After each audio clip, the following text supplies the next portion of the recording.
Good morning, dear students. Welcome to the online learning platform for class 7 social science. आज हम revise करेंगे civics का chapter 22 how do state governments work. Our country, that is India, is governed at 3 levels that are local, state and central. And इस chapter में हम state government की working के बारे में डिस्कस करेंगे. सेंट्रल गवर्नमेंट की तरह स्टेट गवर्नमेंट के भी 3 ऑर्गन्स हैं, the executive, the legislature and the judiciary. Governor is the executive head of the state.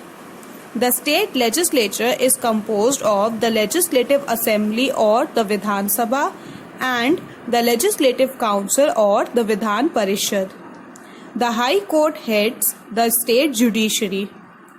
पहले डिस्कस करेंगे स्टेट एग्जीक्यूटिव. डेली एडमिनिस्ट्रेशन की रिस्पॉन्सिबिलिटी एग्जीक्यूटिव ब्रांच की होती है. ये लॉज को एग्जीक्यूट करवाते हैं in the state through various functionaries such as the governor, the chief minister and the council of ministers. State की एग्जीक्यूटिव पावर गवर्नर के पास होती है. He is the nominal head who is appointed by the president. फिर आते हैं chief minister who is responsible for the working of the government in state. Chief minister उस party के leader होते हैं जो मेजॉरिटी के साथ इलेक्शन में जीत गई होती है. काउंसिल ऑफ मिनिस्टर्स टीम होती है मिनिस्टर्स की जो कि चीफ मिनिस्टर को असिस्ट करते हैं. There are 3 categories of council of ministers at the state level: cabinet ministers, deputy ministers and ministers of state. Let us now discuss the second organ of the government, that is the state legislature. State legislature का work होता है laws बनाना and to meet the civic needs of the people. State legislature can have 1 or 2 houses.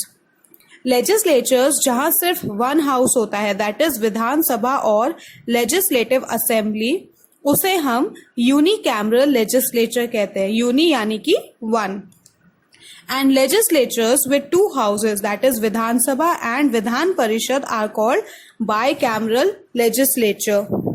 विधान सभा और legislative assembly is the lower house.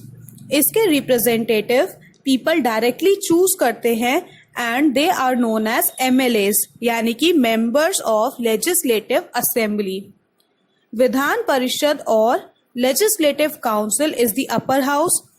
इसके members are elected by a body of representatives and those members are known as MLCs यानी कि members of legislative council. Legislative council एक permanent house है and can never be dissolved. Now state legislature का work होता है laws बनाना that apply only to the state concern यानी कि जिस स्टेट की गवर्नमेंट है सिर्फ उसी स्टेट में वो लॉज एप्लीकेबल होंगे. वो नए लॉज बना भी सकते हैं एंड आउटडेटेड लॉज को हटा सकते हैं या उसमें चेंजेस कर सकते हैं. हर प्रपोजल को बिल की फॉर्म में प्रेजेंट किया जाता है इन द लेजिस्लेचर. अब बिल्स भी 2 टाइप्स के होते हैं, ordinary bills and money bills. जो मनी रिलेटेड इश्यूज से होते हैं वो सारे बिल्स मनी बिल में जाते हैं. स्टेट बजट भी एक तरीके का मनी बिल ही है और बाकी सारे जितने भी बिल्स बचते हैं वो ऑर्डिनरी बिल्स होते हैं. दोनों हाउसेस से अप्रूव होने के बाद ही किसी बिल को पास किया जाता है.